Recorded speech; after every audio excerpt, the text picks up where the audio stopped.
Hi, I'm here, Victoria, and welcome back to my crime and policing channel.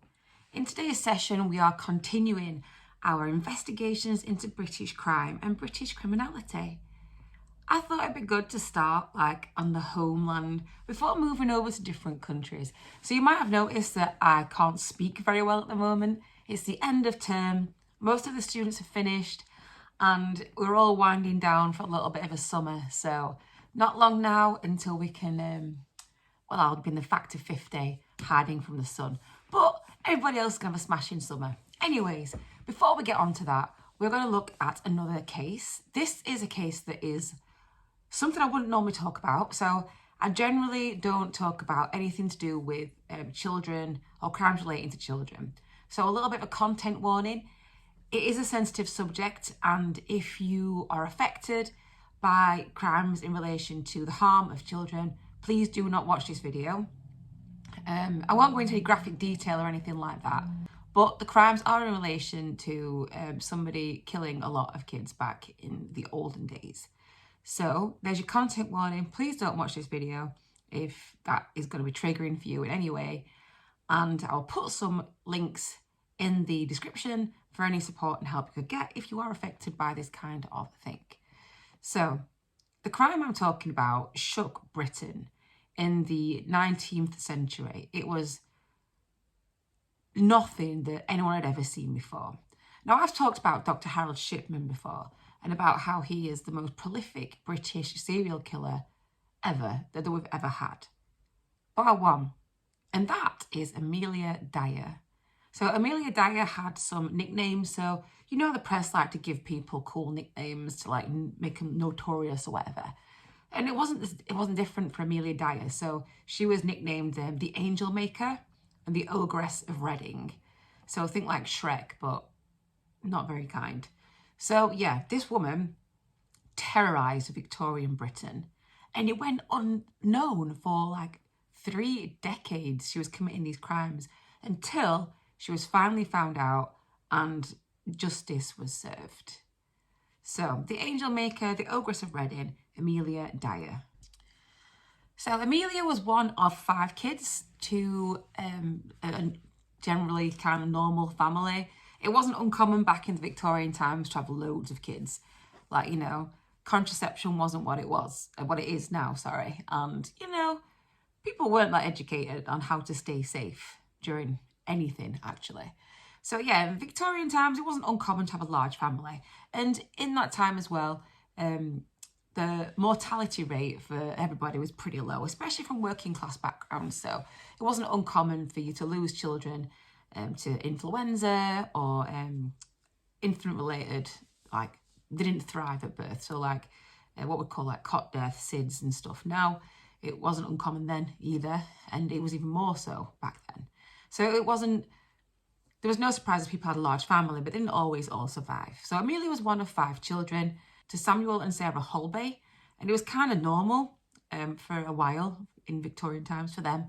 But her mum Sarah contracted typhus or typhoid, and because it wasn't dealt with or it wasn't sorted, it led to severe mental illness. And what happened then? So the mental illness that her mum had suffered because of the typhoid had led her to have violent outbursts and to be completely different, very unpredictable to how she was before.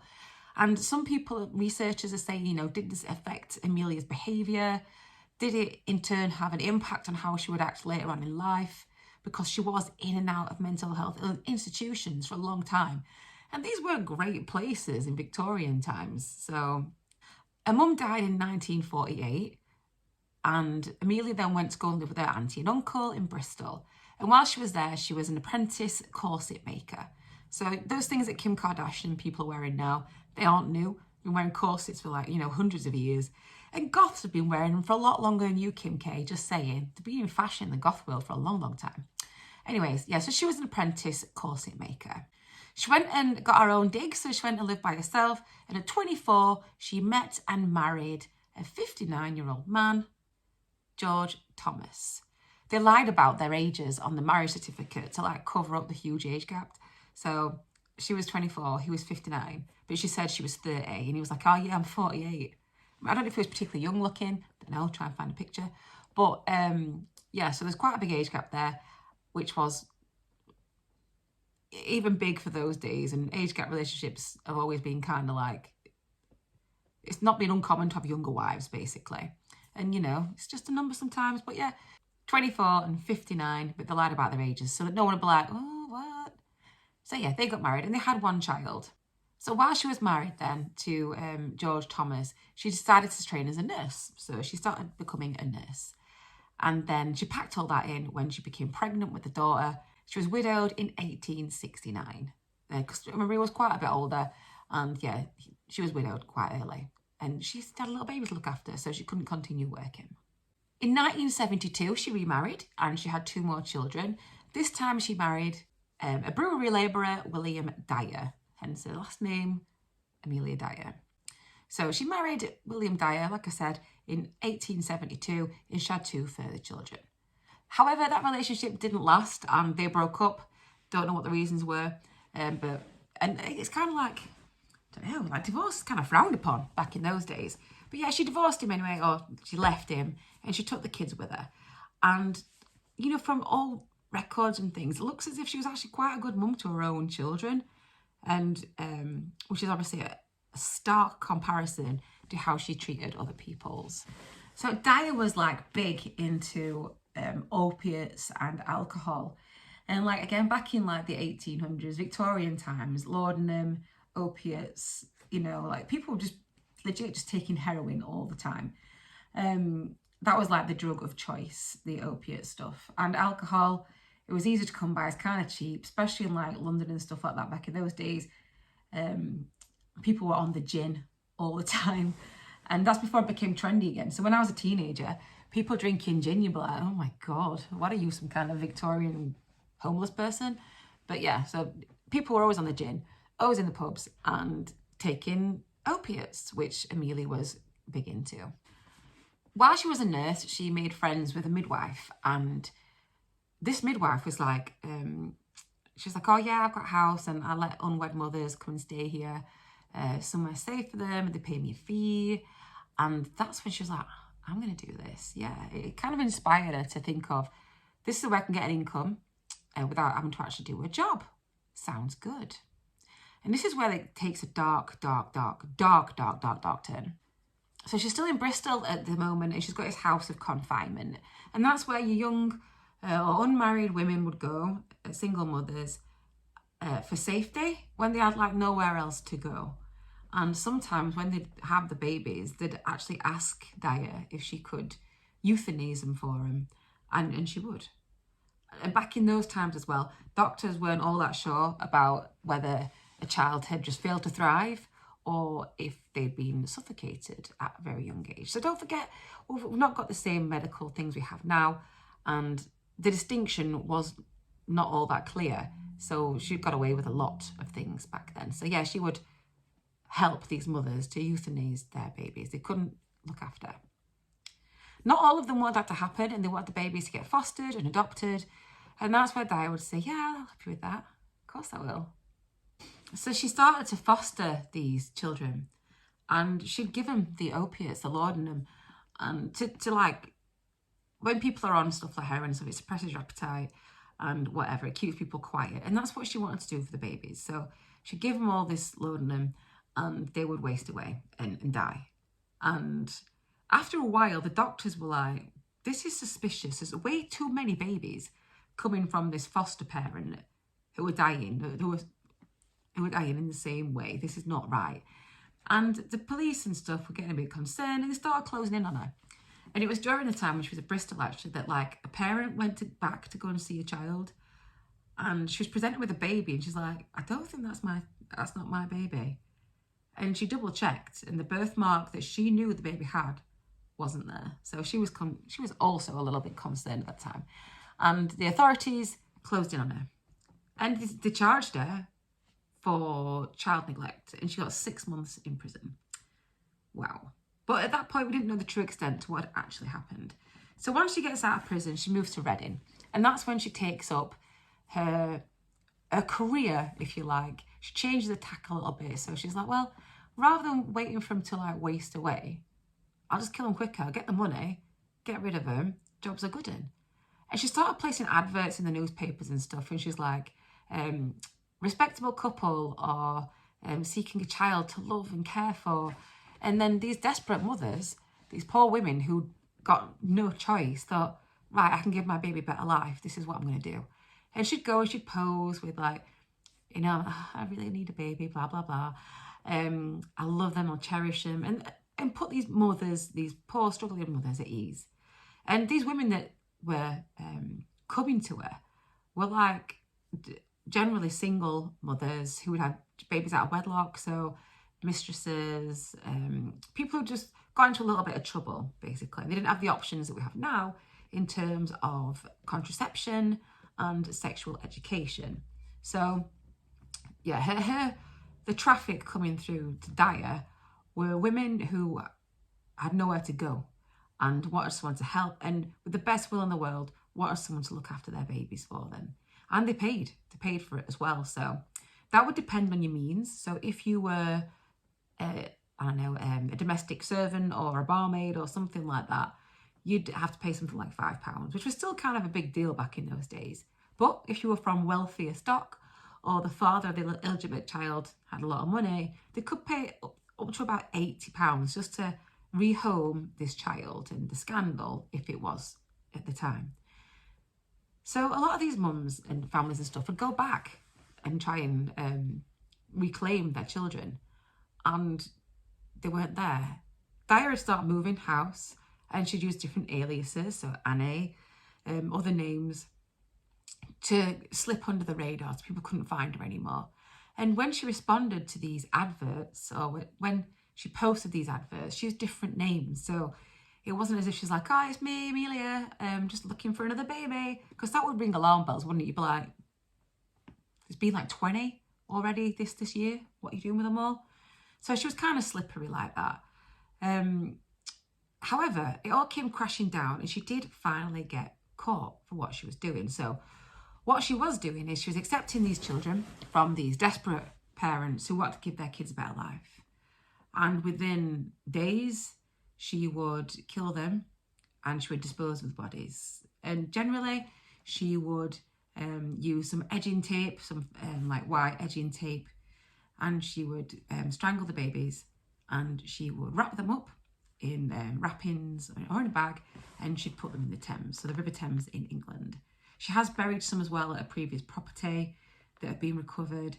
So, but her MO towards the end was definitely the white tape around the necks and to dispose of them in the Thames. And this is what caught her out, really, finally. And we're talking upward of 400 victims. The practice of like fostering all these babies and stuff was known as baby farming back in those days. And it wasn't uncommon because it, you know, like I said, they didn't have the contraception that they have now. They didn't have the sexual education. They didn't have the options that you have in hospitals and things now. So, you know, you can go on the pill, you can get the coil, you can get all sorts of things to prevent pregnancies. Whereas in Victorian England, it didn't. It wasn't the same. And yet, like, STIs were rife as well. But that's a different story.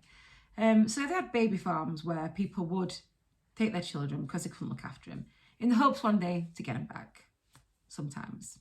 But for the children who passed through Dyer's possession, unfortunately, that didn't happen. So she did eventually get caught in 1896. And that is when Helena Fry was recovered from the Thames. And she was found wrapped up in the reeds of the Thames by someone who was working there. And she got white tape around the neck.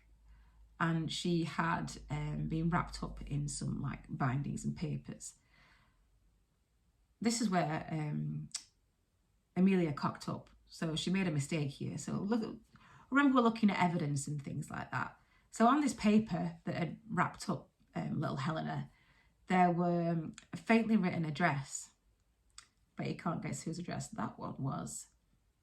It's Amelia's. And also, when they found that baby, little Helena, they found more bodies in the water. They found 2 unidentified males, babies, infants again. And then they found like a carpet bag with 2 victims inside there. And that was 4-month-old Doris Marmon and 13-month-old Henry Simmons. And they were together in that bag. And I think it's absolutely tragic, by the way, absolutely tragic. And Doris's mum, Helena, didn't want to give her up. So she just couldn't look after her. But it wasn't long after she'd actually given her that she was then led to identify the baby's body. So she left her on the 31st of March in Amelia's care, and they found the baby on the 10th of April, and she identified her on the 11th. And she felt it, that she knew it was wrong. She knew that something was wrong at the time. And she was that sad that she didn't want to give her baby up, that she travelled with her to the train station, waved her off, but she was in dire straits. Yeah, and she wanted the baby back, but obviously it was too late. Absolutely tragic. Yeah, so these babies they found in the carpet bag, same manner, so they'd been strangled and wrapped up and put in this bag. So when the police wanted to get Dyer, they'd already had the suspicions of her, by the way, from before. And they were like, if we let this person know that we're after her, she's going to run, she's going to bolt, we'll never catch her. So what they did was they posed as someone, like, looking for the adoption option. And once they met her, that's when they arrested her. And in her, like, a house, like, ooh, it smells in here. Like, it smelled like rotting flesh. And they found baby clothes. They found the newspaper article receipts. So where she posed as a couple looking for a child. They found all this information there. They got her. And she confessed, actually. And she was really sick about it. So she would say, like, that she liked, and you could tell they were hers because of the white ribbons, the right stuff around the necks. So you could tell if it was one of hers. And she reportedly stated that she liked watching them struggle in their final moments. And that's when we start looking at these killer typologies we mentioned before. So we're looking at the Holmes and Holmes serial killer typologies. And we're looking here, I think, explicitly at power and control. So she's got that power and control over life and death. We know that the driving factor for these crimes is the money. So she would get, like I said, anything from £5 to £80 per baby that she took in. And at one point, her neighbours reportedly said that they saw 6 babies in one day coming to her house. In fact, the investigators found that 2 months prior to her arrest, 20 children had been in the care of Amelia Dyer. And like I said, the number, we're looking at 400 victims of this one person. Now, it's suspected that her daughter and her daughter's partner were also involved in this, but they were cleared. They didn't have enough evidence when it came to trial. However, with Amelia, she gave a full confession. And in fact, I'll read it out to you. Okay, so this is she wrote a full confession, and she wrote a letter to Arthur. So Arthur was her son-in-law, and she wrote this letter. She typed this letter to him to discuss what she told police, obviously. And I don't know if the typos are hers or whoever typed it up, but here we go. My poor dear Arthur, oh, how my heart aches for you and my dear Polly, and I am sending this to tell you I have eased my mind and I have made a full statement. I have told them the truth and nothing but the whole truth, as I hope to be forgiven. God Almighty is my judge, and I dare not go into his presence with a lie. I do hope and pray God will forgive me. I had a letter from Polly. She is coming down. You will have a lawyer, but for myself, it is only throwing money away. I know I have done this awful thing, and I know that I alone shall have to answer for it. I have just wrote a long letter to Willie, another to Father. Also, I have wrote out a true and faithful statement of everything. I hope God will give you both grace and strength to hear this awful trial. God bless you, my dear boy. Your broken-hearted mother, A. Dyer. Let me just have one line Friday morning. I don't know what it means. Yeah, so that is what she wrote to Arthur. And she did also confess. And let me read that to you as well. Okay, so this is a confession. Sir, will you kindly grant me the favour of presenting this to the magistrates on Saturday the 18th instant?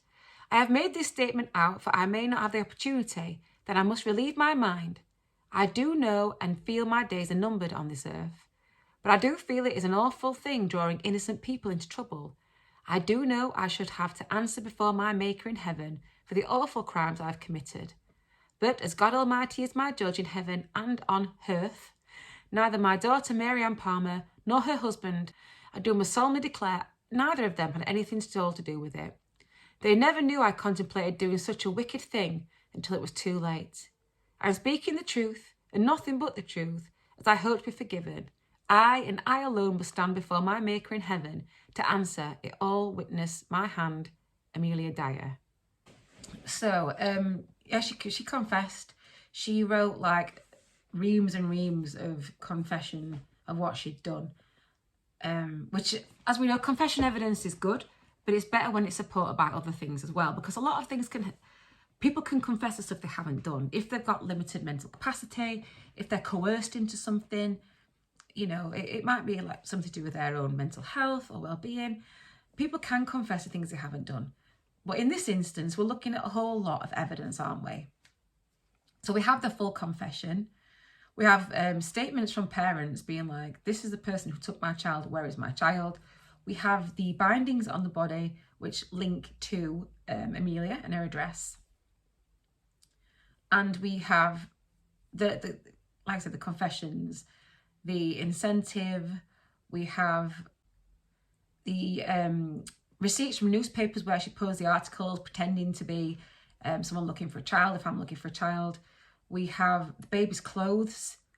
And we know that she's got a history of laudanum and alcohol abuse, which is what she used on the children. She was also, prior to being found out, she was in and out of mental health facilities too. So every time she kind of felt the neck close in a bit, she would have an episode and end up in one of these institutions while it kind of cooled off a bit.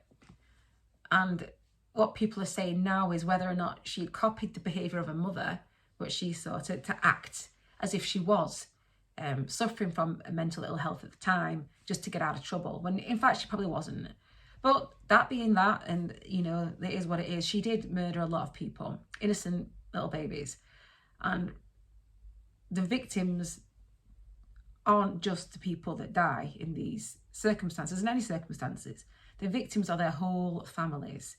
So when somebody dies in your family, it has an effect on every single person.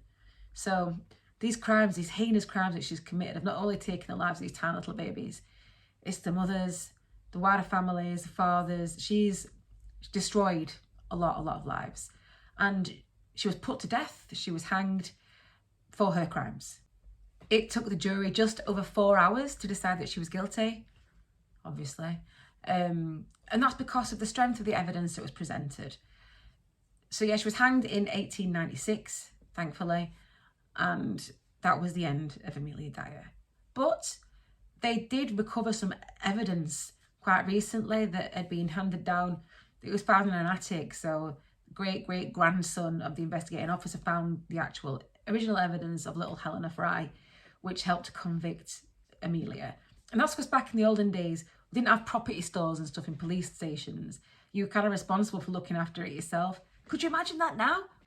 Continuity, we're looking at things like cross-transference of materials, absolute no chance. But back in Victorian Britain, it was a lot different than how it is now. So, a lot of things happen because of this crime. So, changes in laws in relation to child adoption and things like that. Adoption laws were much stricter, and the scrutinisation of these advertisements put in papers was a lot stricter.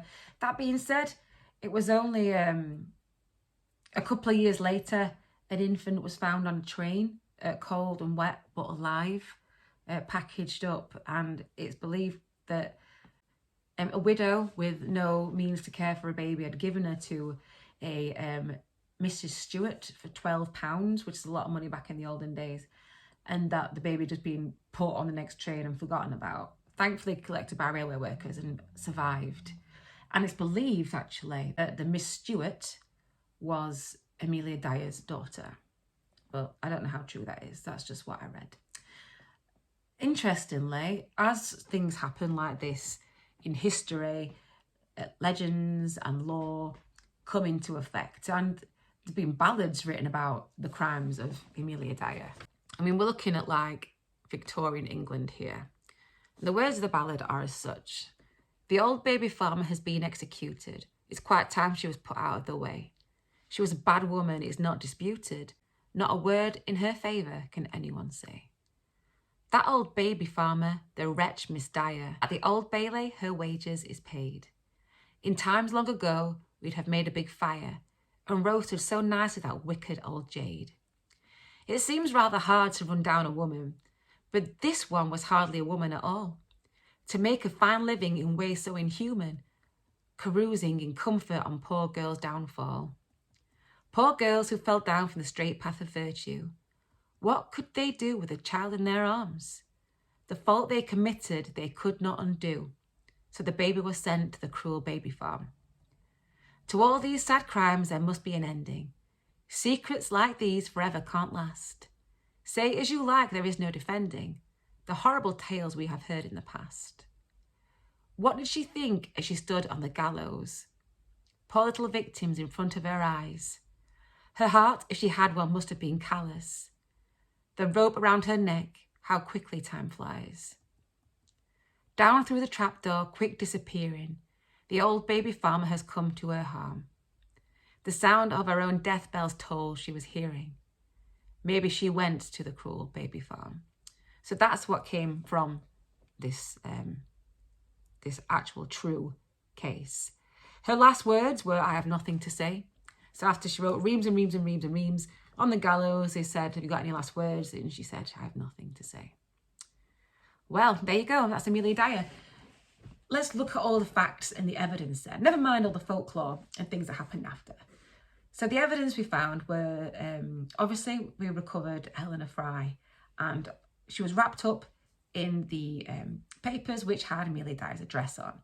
We had victim and witness statements from the mothers and people who had seen these people coming in and out of the house. We've got the newspaper advertisement receipts. We've got the baby clothes. We have a full confession. That's kind of everything you needed. And yeah, when we're looking at the homes and home serial killer typologies, we're definitely looking at the power and control element. So a reminder of power and control then. This one and seeks to control people and power over others.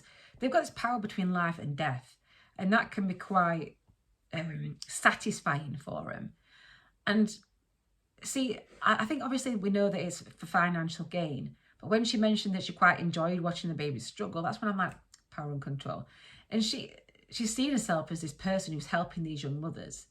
Is that something she believes? She's helping people? Is this her, like, maybe she thinks this is something she has to do?